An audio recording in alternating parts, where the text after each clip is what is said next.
On a toujours eu des listes d'attente, mais avec le Covid, ça s'est aggravé.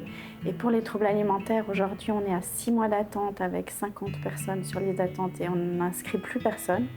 Et puis, pour les enfants, on a des listes d'attente jusqu'à 100 familles qui attendent des suivis.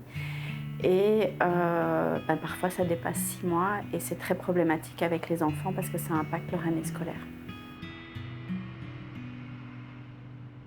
Aujourd'hui, on est dans une situation qui est complètement surréaliste parce qu'on doit trier les urgences parmi les urgences. Et là maintenant, en fait, tous nos collègues sont également complets. Donc du coup, on ne sait plus quoi faire. Et c'est pour ça que les listes d'attente se rallongent. Parce que d'habitude, dans le réseau, on arrive à trouver des solutions. Et là, on n'en a plus. Alors par exemple, un enfant qui a un trouble anxieux et puis qui commence à développer une phobie scolaire puis qui a de la peine à aller à l'école, il va être en décrochage, il va être absent. Et puis avec la psychothérapie, on pourrait l'aider à retourner à l'école, à comprendre d'où vient son anxiété.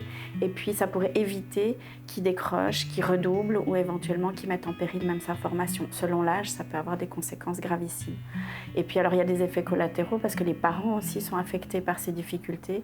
Et parfois, c'est les parents aussi qui sont en dépression, qui ont aussi besoin de suivi ou qui se mettent en arrêt pour s'occuper de leurs enfants.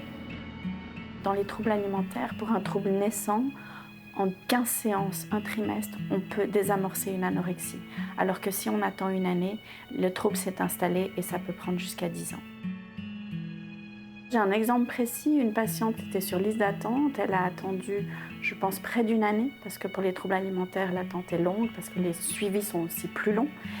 Et elle sortait d'hospitalisation, elle avait pris 15 kilos pendant son hospitalisation, c'était très bien, elle avait besoin d'un suivi pour pouvoir maintenir en fait les acquis pendant l'hospitalisation.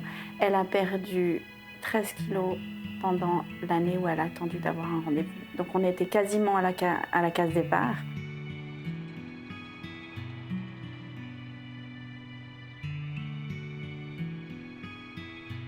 Moi, ça fait des années que je trouve que cette médecine à deux vitesses pour la santé mentale est compliquée. C'est logique de soigner un cancer, c'est pas logique de soigner une dépression encore dans notre société.